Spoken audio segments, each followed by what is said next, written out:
Start with Pulivendula. ఎన్నికలు జరిగిన సమయంలో రాష్ట్రంలో 100% సీట్లు గెలిచి చరిత్ర సృష్టిస్తామంటూ చెప్పుకున్న చంద్రబాబు నాయుడు వైనాట్ పులివెందుల అంటూ ఒక నినాదాన్ని తీసుకున్నారు. పులివెందుల అనేది జగన్ సామ్రాజ్యం అని తెలుసు గాని అక్కడ గెలవబోయేది లేదని నమ్మకం ఉంది గాని వైనాట్ పులివెందుల అనే పదం తమ కార్యకర్తలకు స్ఫూర్తిని ఇస్తుందని బాబుగారు అప్పట్లో అనుకున్నట్టున్నారు. పులివెందులను కూడా గెలవడం సంగతి ఏమో కానీ అధికారం చేజిక్కించిన తర్వాత ఇప్పుడు ఆయన స్టార్ట్ విత్ పులివెందుల నినాదాన్ని జపించాల్సిన అవసరం ఏర్పడేలా ఉంది. లేకుంటే పార్టీ మొత్తం మునిగిపోతుందనే భయాలు కూడా వ్యక్తమవుతున్నాయి.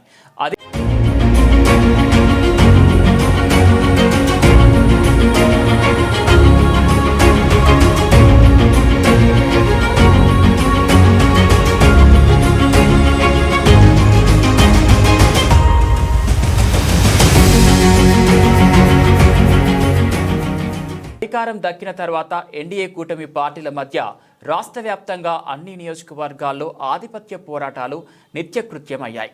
పరస్పరం కొట్లాడుకుంటున్నారు. లిక్కర్, ఇసుక దందాలు వంటి వ్యాపారాల విషయంలో చాలా చోట్ల కూటమి పార్టీల నేతలు సిండికేట్ అయిపోయి పంచుకుంటున్నారు. ఇతరత్రా పెత్తనం చెలాయించే విషయాల్లో తమ మాటే నెగ్గాలని, తమ మనుషులకే దక్కాలని నానా బీభత్స కాండలను సృష్టిస్తున్నారు. కూటమిని ఈసారి ఒకరు ఓడించాల్సిన అవసరం లేదు. మేమే ఒకరి వెనుక ఒకరు కోతులు తవ్వుకొని ఓడించుకుంటాం అనే రీతిలో వ్యవహరిస్తున్నారు. ఇవి ప్రస్తుతం పులివెందుల నియోజకవర్గంలో పరాకాష్ఠకు చేరుకున్నాయి.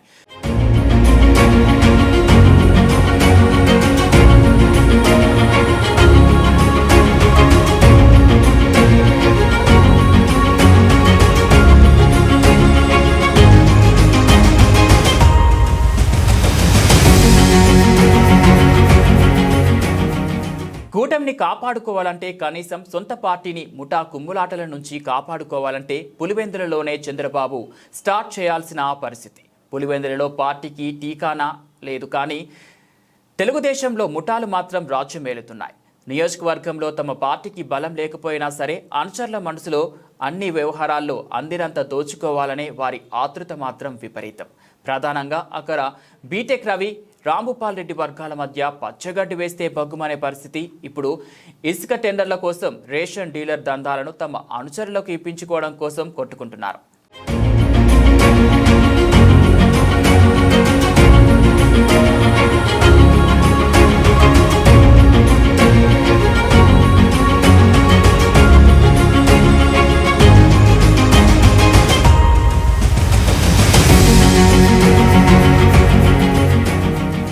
నిజం చెప్పాలంటే చాలా నియోజకవర్గాల్లో తెలుగుదేశం, జనసేన పార్టీల నాయకులు మంచి సయోధ్యతో కలిసిమెలిసి ఐక్యంగా ఉంటూ వాటాలు పంచుకొని తమ తమ దోపిడీ దందాలను కొనసాగిస్తున్నారు. లిక్కర్ దుకాణాల విషయంలో ఇరు పార్టీల సిండికేట్లు చెలరేగుతున్నాయి. ఇదే సమయంలో ముఠా కక్షలు చెలరేగుతున్న నియోజకవర్గాలు కూడా చాలానే ఉన్నాయి. కూటమి పార్టీల మధ్య విభేదాలు ఒకెత్తు, తెలుగుదేశం పార్టీలోనే అంతర్గతంగా కూడా అదే స్థాయి ముఠా కక్షలు చెలరేగుతూ ఉంటే అధినేత చంద్రబాబు ఏం చేస్తున్నట్లు?